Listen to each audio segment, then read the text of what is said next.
Hi guys, how are you? So nice to connect to you. Welcome to this channel and welcome to this video. My name is Laura and this is Pleiadian Healer. So today we're going to be talking about one of my most favorite topics. Maybe not for everyone though, but I do think it's always interesting when it comes up. And that is the New Age trap, or rather how the New Age is a cult and brainwashing people, and how it's pretty similar to religion. Actually, I know a lot of people fall either for the New Age or the religious trap, so I have videos on both sides of the coin. By the way, I do have a video analyzing Christianity and religion. I might make another one though, because Easter's coming up. And I think that could be very important for some people.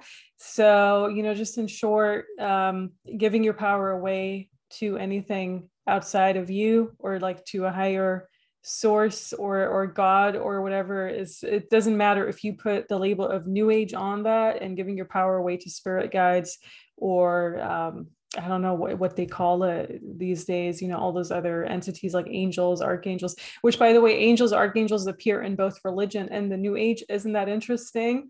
All the similarities the New Age has to religion, or whether or not you give your power away to God and the church. It's pretty much one and the same thing. You're giving your power away. You're not going within, finding the truths within, because you're literally praying to something in church or in the New Age. You're trying to communicate with your spirit guides. You're trying to communicate with all these entities in your energy field, in your astral field. Do they exist? In a way, sure. Those entities are always going to be there, especially if you call upon them and if you're feeding into them. Are they the ones who know the answer to your life? No. In short, no, because you are the creator of your life. So I have a list of things here that I want to go through. All right, just certain concepts like the 5D Ascension Trap, some terms like spirit guides. We're going to touch a little bit upon the chakras too. Then I have just like certain psyops that they're throwing at us. Healers being handlers in a form, that is really important. Okay. So I think before we go into the definition of the New Age, I had a video out recently where some people seem to have gotten really triggered by it. And I know who you are, by the way. And it had to do with gene decode, basically just being this massive fraud, or really not being of the highest integrity. I found this other video and that was my own video where I was just touching upon it. I was also touching upon Lisa Renee and how she basically puts implants on people when she works with them. I know that from my own experience, because I've worked with people who worked with Lisa Renee, and I had to go in there and remove a whole lot of stuff that she was putting on people, by the way. It's interesting that neither of them, Lisa Renee, or I don't know about Gene Decode, but Lisa Renee completely pulled away from doing healings at all. That's always a telltale sign that something's wrong with these people, by the way. Sure, everyone needs a break here and there, don't get me wrong. We're all at that point, but if these people are so high and mighty, her energy synthesis website, I think, still exists. So she still has the memberships and everything. She's still charging money for confusing people even more, dragging them further into the New Age trap and this false ascension belief and everything. But if you're so high and mighty that you're so out there and you think you can heal everything and you're above people, basically, which is basically her energy, and I think also the one from Gene Decode, but I'm not really that much into Gene Decode. I never really was. I just know because some people who were watching my channel, who came over from the Project Camelot interview that I did last year with Carrie Cassidy, all of a sudden were asking me about him and everything. And I was like, okay, I'll look into him a little bit. And then what I got was he's just kind of really re-emphasizing the religious trap, first of all. So I know some people watching could be of the religious sort, at least if they're still watching from back then. But he's also just randomly, feasting off of the entities in his field. So it's almost like these entities are speaking through him. That's kind of what I got on him.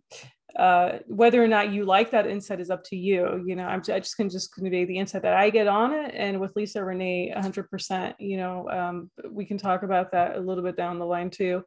So I found this one video on BitChute. It was kind of forwarded to me by a client.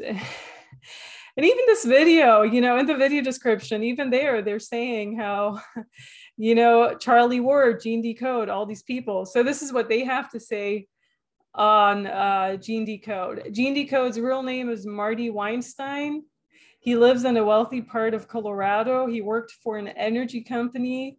His wife, too, yet charges $7 for blessed service, promoting protocols.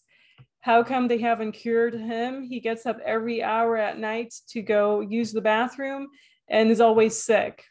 Martial artists are healthy people. So I think that's what they have to say about Gene Decode.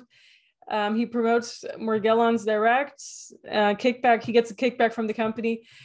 I don't think there's something wrong with getting a kickback from something that you really believe in. But they're saying a product that is synthetic, man-made instead of the real thing. They're using a different product name here, which I'm not really familiar with, but they're also saying it builds testosterone in men and antifungal. Oh, this other one, the one that they're naming is like the real deal. And then they're also saying Charlie Ward is promoting something else with his niece or whatever. So this is just in a video description by Blue Water. It's on BitChute. I don't know if Blue Water exists on YouTube. What I have to say on Charlie Ward is he's a child trafficker. He's been exposed as a child trafficker several times. And, it's interesting that all these people, is it Magenta Pixie, who's another fraud, by the way, she's been exposed by a lot of people too. Doesn't she and all the entire gang that's around her, aren't they always promoting Charlie Ward or whatever? He's been exposed as a child trafficker. His energy is horrendous. If you look at his energy, it's just really bad. Okay. If you read people's energy in auric fields, like I do, like other people do, his energy is, not impressed by it. So I think in multiple, I don't know if it's YouTube videos or BitChute videos, he's been exposed as a child trafficker. So much to that, to Gene Decode and Charlie Ward. I'm not the only one who says Gene Decode doesn't really know his stuff. Anyone who's just promoting any of these agendas, in my opinion, either really doesn't know what's going on or they kind of do. And that's where the dark stuff actually happens, because then they're actually misleading people on a higher level, because all of these, religion and spirituality, the new age, whatever, call it whatever, all of these are these very immeasurable experiences that people are seeking. It has to do with your soul and, soul fulfillment and connecting with your psyche, which is basically another word for the soul, by the way. But it's the same with psychology too. Throw that all in the same bucket, like therapy, behavioral therapy, all of these things. They're all kind of feeding off of people's hope to become better, to reach like a higher amount of hope, or to just kind of feel better in general, right? That's all of what this really is about.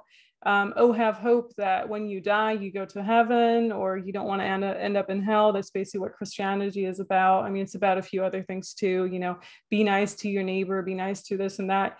And then the new age is really feeding off of the belief system. We're going to ascend to the 5D realm or to a new earth and all of these things. And when we do this and pray to the angels or communicate with the angels or communicate with our spirit guides or do everything right, so it's all feeding off of people's innate commodity or innate fear that's within them anyhow to begin with, right? Because the moment we come into this reality, we already kind of feel we're trapped here somehow, right? And that also goes into the belief of, we volunteered to come here.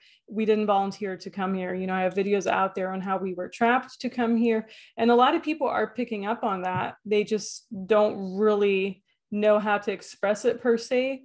And then we're taught from day one that, no, your life has a purpose here and everything. It does have a purpose in a way, don't get me wrong, but not in the way that the new age or religion is making you believe, if that makes sense. So yes, in a way, all of these belief systems, religion, Christianity, religion, Christianity is the same thing, right? Religion, new age, all of these immeasurable belief systems are feeding off of the innate urge that people have to belong somewhere, to have that higher purpose somewhere, to be special as well, which there's nothing wrong with wanting to be special. We're all special. but it's kind of just feeding into all of that, in addition to also feeding into people's egos. Oh, you're special because your spirit guide talked to you, or your ancestor from 2000 years ago is guiding you right now, just those kind of things, right? Oh, you're special, you're the chosen one, all of that. It's really feeding into a lot of that. Okay, so it's a very vulnerable topic and subject, to be honest with you, because nowhere and no way are people actually throwing so much money at both industries or at both fields than they are in this. You know, how many people are actually like donating money to churches or just donating money to anything? How many people are actually getting like healing sessions, psychic readings, tarot card readings, all of those things, right? And just to kind of feed further into the hope and, oh, what is my future path? What is my life potential? What is this and this and that? And it's kind of similar to when you go to psychotherapy or are in touch with a psychologist or maybe even psychiatrist. You know, it's a multi-million-dollar industry. Like all of these industries in and of itself are very rich because, you know, people would rather just spend that money on that to kind of have other people fix them than do the inner work. As opposed to maybe, you know, like if you go to like a sports therapist or whatever, you actually have to show the results, you actually have to do the work and everything. So it's a lot that feeds into all of these industries is my overall point. Now, let's just go into real quick defining the new age. And I think I already have this in a different video. I have a few videos out there from this year already. I'll try to link them below. So the origins of the new age, it became really predominant in the 1970s, 1980s. And it's a movement that spread through the occult and metaphysical religious communities back then. It looked forward to a new age of love and light. That's the typical stance, right? Everyone's always saying, oh, love and light to you. But then they're one of the most angry people out there, and offered a foretaste of the coming era through personal transformation and healing. And the movement's strongest supporters were followers of modern esotericism, a religious perspective that is based on acquiring mystical knowledge. And that's been popular in the West since the 2nd century AD, especially in the form of Gnosticism. So this goes quite back into, you know, a few hundred or thousands of years ago even. Now, what's interesting to me is that in the late 19th century, Helena Petrovna Blavatsky, the co-founder of the Theosophical Society, which is in New York, by the way, she basically announced a coming new age. So I guess you could say it kind of started with her. I did a little bit of research on Helena Blavatsky. It's obviously an Eastern European name and everything. So she had a pretty wild life. I think she was married to a few people, not just one person. She had a pretty, you know, she's done a lot in her life, but what she was actually known for, and I think that is very important for people to know, is that she actually is known for fraud. You know, she was copying like documents and also small objects and kind of selling them. Like she was kind of duplicating those things. So this is a person who's basically the founder of the New Age movement, someone who's kind of known for fraud, just for anyone who is confused about that. And, you know, if that movement is kind of based off of that, it's no wonder how it's been taken to this extreme.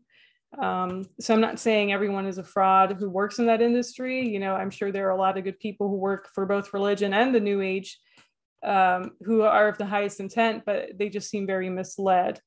Okay, so that was a short definition of the New Age. And, you know, I have videos on it from earlier and everything. So I just want to go through a few of these concepts and, you know, how it could be a possible psyop and all of that. So it's, you know, the same with the alien invasion. Mae Brussel, she's a conspiracy theorist. I'm just reading from my notes here. So she was around after World War II. She has a lot. There's videos on her on YouTube. Mae Brussel, she's not alive anymore, but she has a lot on the Antarctica and other things that they kind of withheld from the general public. And obviously her work never got super exposed because they don't want these people to know this. But she has videos on, or like podcasts, because she was a radio podcaster. She had videos on, what was again, the fake alien invasion, how it's all just a government psyop, how UFOs are basically just created by the government. It can make sense in a form, right? Because aliens don't really need UFOs to travel for like from this planet or this star system here. It's basically the narrative that people are still going by. They don't need that. They can just project themselves through that. They don't need a UFO, right? So when you see UFOs, you can rest assured it has to do with military, government, and basically the 3D world. It has nothing to do with 70, 5D, 8D, 9D, or Pleiadians or whatever, or Syrians or Arcturians coming with their UFO. No, it's basically the fake alien invasion that they're pushing right now. She actually predicted that they're going to be pushing something called the fake alien invasion on us pretty much around the same time that they're doing it right now. So watch her stuff if you haven't yet. She was pretty informative. And that's just a major one when you just start seeing all the psyops that they've been throwing at us, and they're slowly exposing the alien agenda, and then people are like, oh yes, I'm going to be saved by my alien spirit guide or by my alien family or whatever, or the Galactic Federation of Light, or EFERY, right? So that's a major one, because if you really think about it, aliens don't need a UFO to come to Earth. There's no way you need that. So just a few concepts here. I just started with the most blatant one, the term light worker. You see a lot of new agers just be like, oh, I'm a light worker. Oh my gosh, I'm so special. So I find the term light worker, first of all, it's such a stroke to the ego, right? And I think we all kind of use it, especially people who are kind of like healers themselves or psychics themselves, whatever. We all kind of use it at one point, or we know people who used it. But what is it implying? That others are dark workers, basically, the ones that aren't light workers, right? That they're clueless as to what they're doing. It's basically just part of this cult, and part of the terminology of the cult is just feeding into, oh, you're a light worker. Oh my gosh. I mean, I know when I was traveling, and I wasn't even like on these spiritual trips or whatever, but I went to like just areas in, in Asia. I went to areas like in Central America, like Costa Rica was one of those actually, where people were like, yes, and I'm a light worker and I do Reiki and all of these things. And, it was literally like I almost landed in a cult. And this is just a random place I was staying at, like for the night or whatever. And I was like, oh, this is so strange, even though I know what they mean, like this is a few years ago. I just felt almost, I was like, wow, okay, so these people think like I really didn't understand why people would call themselves light workers. And it's just a form of another cult mentality, honestly. So it's basically, as soon as someone completed Reiki, tarot cards, or even shamanic healing, they were light workers, almost like an initiation into their cult. Then we have the spirit guides. So this always gets me, that even people who've been working with spirituality for like 30 plus years, or I don't know, their entire lives, you still see how to communicate with your spirit guides, how to do that. I myself am guilty of that too. Don't get me wrong. Like I had stuff like that in the beginning where I was like, this is how you get in touch with your spirit guides and everything. But, this is one post that I saw online. There was this mom who posted online how her child was basically saying, so I think the mom was asking her child, are you hungry or whatever? And the child basically responded, oh no, my spirit guides will let me know when I'm hungry. So basically, this is obviously a child that was born to a light worker or someone who's in the New Age cult. Basically, you're letting your child starve for the sake of a spirit guide. That's kind of what I just read in between the lines, so there's this huge neglect mentality going on somehow. The same with veganism, by the way, too. Huge neglect in what your children really need to grow up. I can tell you one thing, I mean, we can talk about it in a different video, but if you're malnourishing your child is probably going to find a way somehow in teenagehood, or when they're children and they're at school and they have the opportunity to buy their own lunch, to kind of get those nutrients back in. At least I hope they will, if they're raised by vegan parents, because especially with children's bodies and teenage bodies, the body will tell them whether or not they need more. And that's usually the case and for vegan and vegetarian parents and children. So this is a huge neglect that's going on. You know, if you have a mom basically not feeding their child based off of the child's response, oh no, my spirit guides will let me know when I'm hungry. Like this is basically the child like not even taking responsibility for their own body, their body functions. It's pretty dangerous. When I saw that, I was pretty blown away that she would even post something like that online and not have like child care services on her back, you know, but basically denying her own child's needs. Why do you need beings outside of you? You know, it's basically just bamboozling your mind. It can also cause serious damage, you know, just like it would with this child, for example.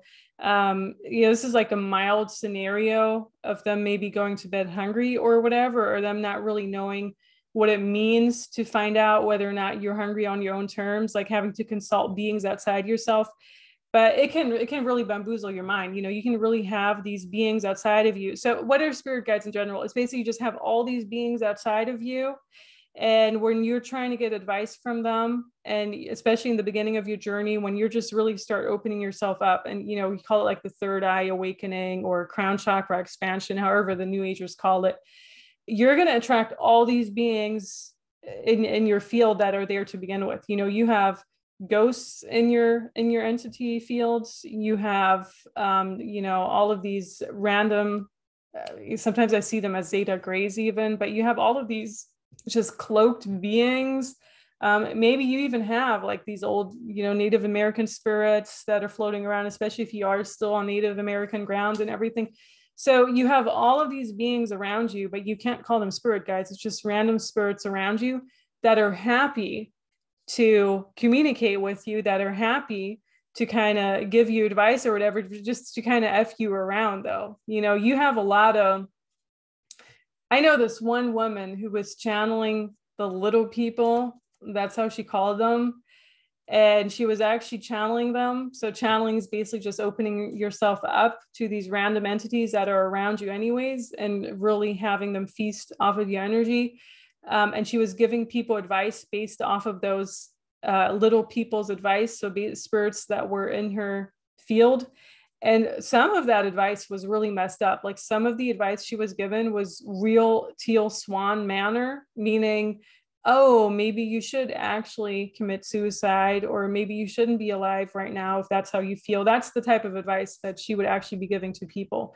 So you need to be really, really careful with the channeling those entities.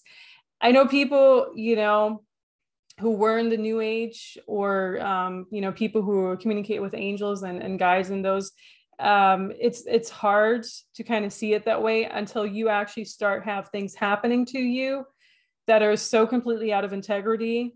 But you have to be open to that actually going on. You can't be in denial, right? Because a lot of people I feel are still in denial. They're like, oh no, it can't be that they're misleading me on this path. Why would they do that, right? But once you start realizing it for what it is, you'll never go back to that ever again. And I feel for some people, it really has to be that, you know, that one incident where they're bamboozling your mind so much, where you basically are like, what is going on? No, this is not the advice that I need. And yet for others, it's just going to take a bit longer to get to that point. But at the end of the day, no entity, no spirit guide, no being outside of you is ever going to give you that answer. You're going to find that answer within you. So within your intuition, which is also why it's really important to keep your gut area clean, because a huge part of your intuition sits in your gut area. A lot of that is also in your heart area, by the way, which the heart is one of the most targeted areas in our energetic body for a lot of people. And I see that a lot when it comes up in sessions and everything too. But do spirit guides exist?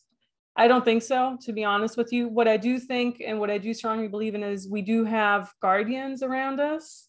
For example, if you had a car accident and you came out of it unscathed, you know, like nothing happened to you, or just freak accidents where you almost fell off of a balcony or bridge or whatever, those kind of things, and nothing happened to you. I do think we have something around us, like a protective mechanism, or maybe beings that can protect us. But you don't have to communicate to them. You don't have to channel their advice and whatever. That's not what they do, you know? And some of those protective energies, by the way, can very well be like your deceased grandparent or grandmother, grandfather, whatever. or some ancestral spirit that's around you. But I don't see it as someone that you're going to sit there, meditate, channel. Oh, what should I do in this situation? Should I move to this place? Should I move? That's not what it's there for at all. No. And once you start getting those answers from a spirit guide or an entity around you, you're basically also opening yourself up to receiving answers from these random other entities around you that are cloaking themselves as your spirit guides or whatever. And that's when you get the entire bamboozling happening. They might chase you to that place. And then once you're there, you just feel so out of integrity, but you're like, oh, but my spirit guides led me here, just like in the most extreme case scenario. Okay, moving on to the 5D Ascension Trap. Does 5D exist? Yeah, dimensions exist, like 1D, 2D, 3D, 4D.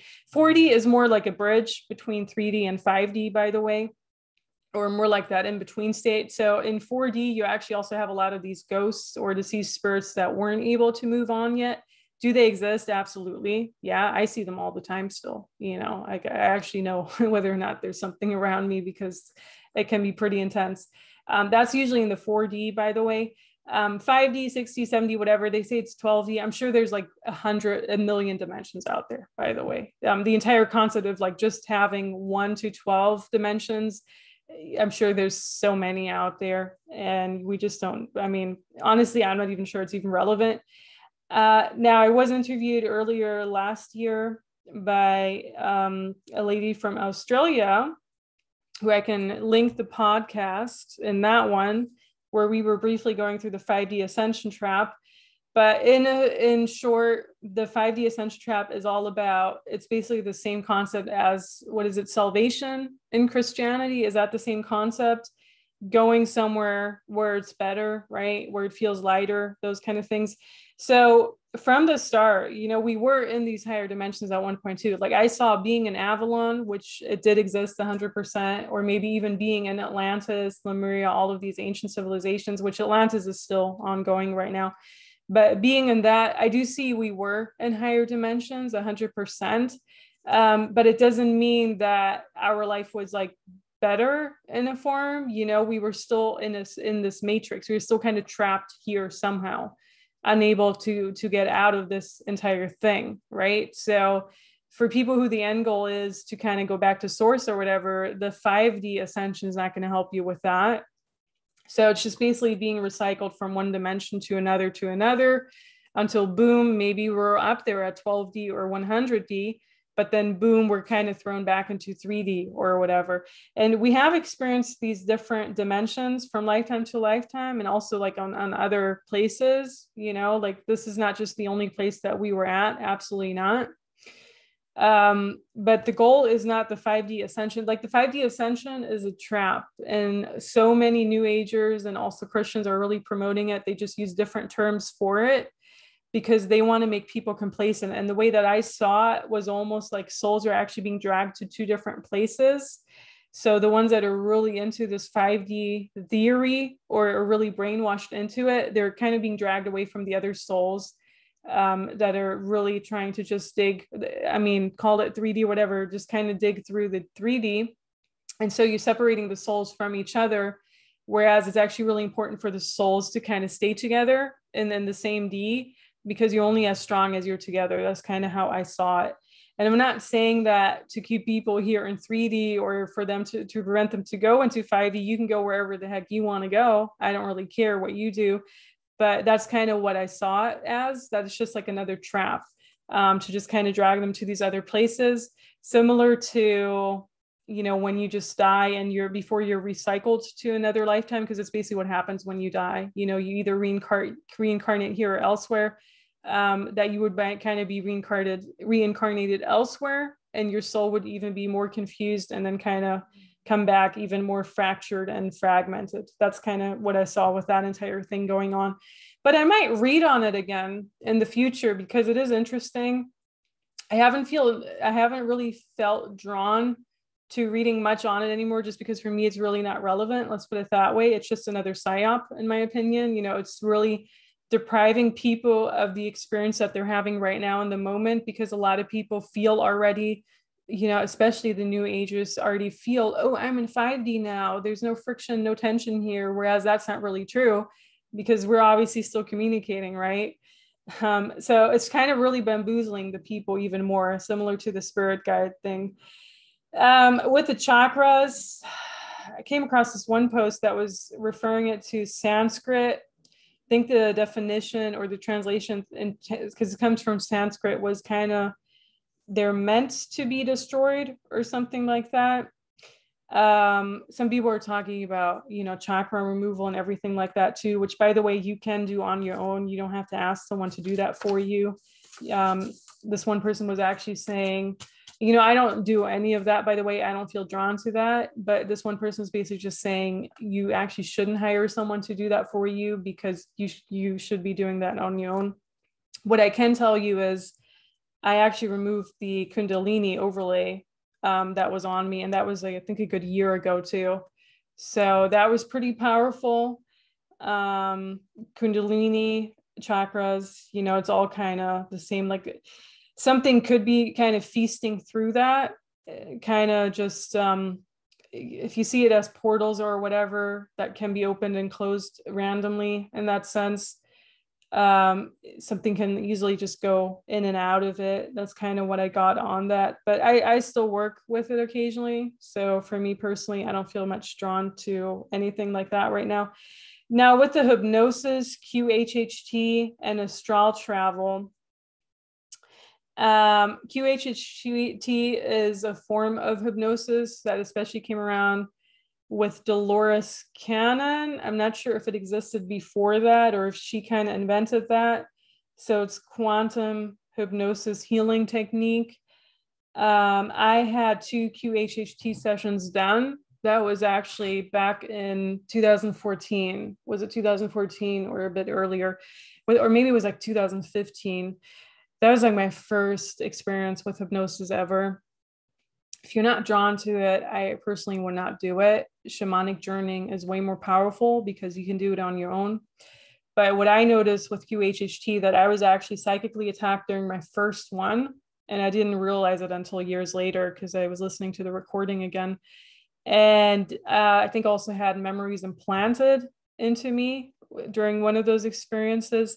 So if you get the wrong practitioner who does it, they themselves don't really know what they're doing, or they're not really in integrity, or they're kind of just, they took a course and they're doing it because they think they're spiritual, which is the case with so many of these people, by the way.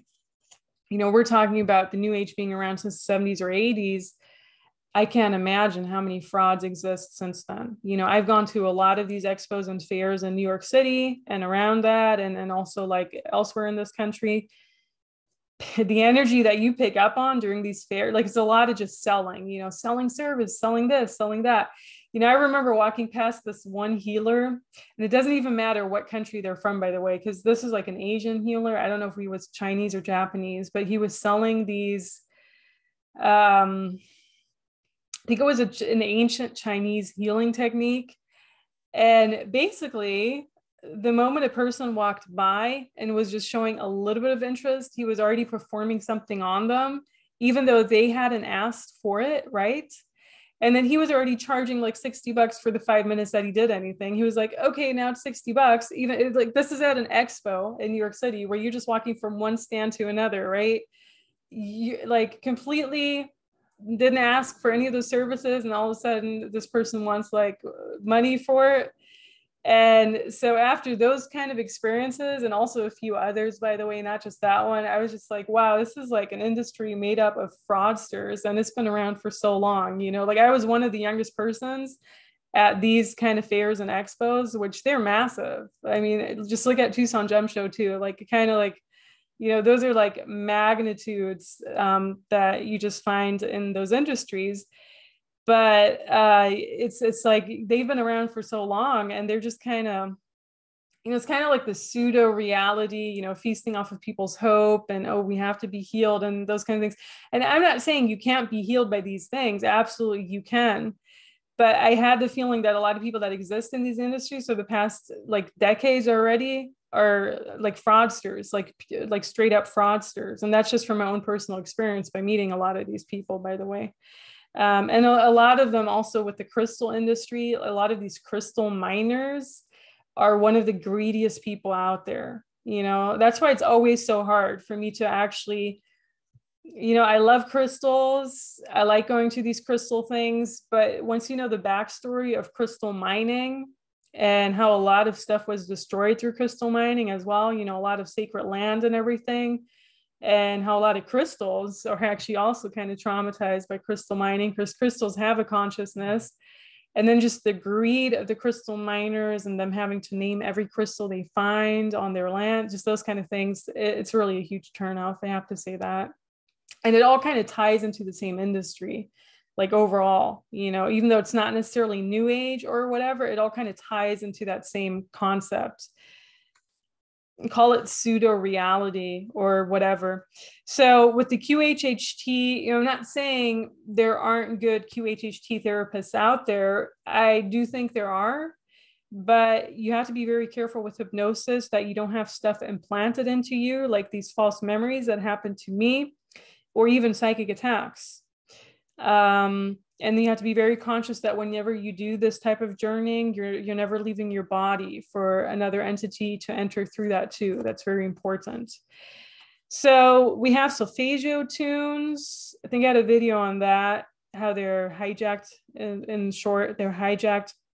The same can happen with the shamanic drum music. All of these can be hijacked, and people can actually create this music who really are completely out of integrity and kind of put their own energy into the music. And you're picking up on that when you're listening to it, by the way. We have the angels and archangels. I made a video on those. I actually made a few videos on those. I'm just going to link them here. Angels are AI in short.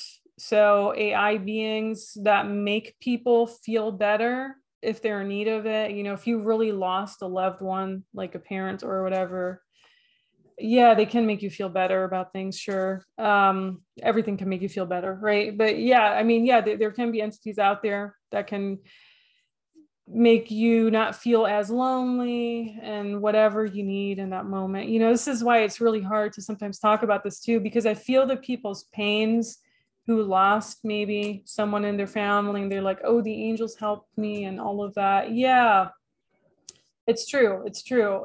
Some of these entities can help with that, but they're AI. They can't get you out of the matrix. With the archangels, I think it's similar to the archons. Some of the archangels are actually incarnated here as humans, believe it or not. And they usually have a very angry aura. They're also very angry in general. A lot of them like to work with sound, so sound healing and everything. Archangel Michael is one of those. He's one of the most angriest entities I've ever experienced, by the way. Archangel Angel Nathaniel, whatever, whoever that Nathaniel person is, Archangel Nathaniel, he's also into sound. There were a few other, Archangel Raphael, extremely angry. A lot of these archangels are also kind of splintered up by trauma that happened to them in their childhood and everything. So the Ascended Masters, a lot of those are incarnated here as well. The complete hogwash that they can actually guide you and give you advice is not true. The same goes with Jesus as well. Jesus, Virgin Mary, all of that. They did exist. Like, these are spiritual people that existed. Saint Germain is one of those too. I do think they have, you know, a very high soul awareness of things, but they're very targeted. And because they're so targeted, it's really hard for them to actually wake up. So they're kept deep asleep in this matrix somehow, and their soul essence is definitely buried very deep in either like a pyramid setting or something else. And I can talk about that in a different video if people want. This video is getting a bit longer than I wanted it to be. But yeah, that's basically what's going on, like with the Ascended Masters and saints. Some saints do not deserve the title saint at all, by the way. So it's just, you know, being recycled from one lifetime to another. The concept of karma. Karma is just another trap to keep us here in this reality, to make us feel guilty. So let's just say you die for whatever reason. And then, you know, you go through that tunnel of light, which you're basically not supposed to do, because that's how they kind of trap you back into the reincarnation trap and drag you back. But basically, they just kind of get you with karma. They're like, oh, don't you think you still have karma to work out with this person? And then this person ends up being your father or daughter or son, or, you know, your best friend, whatever. That's kind of in the essence of what karma is. Or if you killed a lot of people in one lifetime, yeah, I don't know, during like a war, oh, you have karma with every single one of these people. Don't you want to come back and work on that? That's kind of how they get you. So that's how karma can be a trap. It's really important to trust your own intuition, to clean your gut, which is kind of what I was talking about in the last video, how to detox your gut. There are several methods to do that. Now, and also to remove all the AI implants that they put on us, especially if you're very targeted, they're gonna put that on you. You know, the more precious your soul is, or the more awake your soul has been in previous lifetimes, and the more you're able to kind of see through this matrix BS or just the entire matrix overlay, the more targeted you're going to be. And so the last point I want to leave you with, even though there's still a few points to discuss, but maybe we'll do another video on this, is basically healers being handlers, and some of them implanting and also capturing parts of the soul. So Lisa Renee is one of those people where I saw it very clearly. She's luckily not doing any healings on people right now anymore, because she probably got some people contact her afterwards being like, oh, I feel worse actually than anything. But with her, I saw it very clearly. I was actually working with people who had healings by her done. And what I saw very clearly, that she had put implants on that, on those people. And also she had captured parts of their soul somewhere in this different reality. Whether or not she's consciously done that, or whether or not she has entities working through her who are doing that, for me is almost irrelevant. There's something fishy with that, you know? So that's a person that's not in integrity. A lot of people fall for her information that's on her website and everything. She also posts a bunch of, you know, Ascension Trap nonsense on her website. So that already gives you an idea of what she's really about. Just another new age psyop, basically. And then the last one, actually, this is the last one, Earth being a school and having volunteered to come here. A lot of new agers like to believe that. I have videos out there on how we were tricked to come here and basically trapped here. For how long exactly is unsure. It's really hard to find out if it's been like 1 billion years, if it's been like 2,000 years. Time in and of itself is almost irrelevant because it's so fluid, and they're messing with our time as well. But the entire psyop of having volunteered to come here was also something that Dolores Cannon really emphasized, something someone like Lisa Renee would obviously reemphasize too, and something that people who are really under the Atlantis program and who think they were in Lemuria and all of that, like those type of people are really into that idea too. But you definitely did not volunteer to come here. I can tell you that. Like almost everyone that I've actually worked with so far did not volunteer to come here. So a lot of people came here because they were either tricked to come here, and you can find the playlist new to this channel where I actually discuss it in the first 1, 2, 3, I think third or fourth video. It's in the title. So then once you were tricked to come here through various different means and promises, you were basically trapped here. And that's why you're still here. And the more awake you have been in previous lifetimes, the more you're targeted. So that's pretty much what I had to say on that topic. I hope it helps. Let me know if you have any comments or anything else to add. We might make a second video on that because there are quite a few things, quite a few notes that I wasn't able to mention. But yeah, until then, have a wonderful one. Stay tuned for more videos and enjoy. Bye, guys.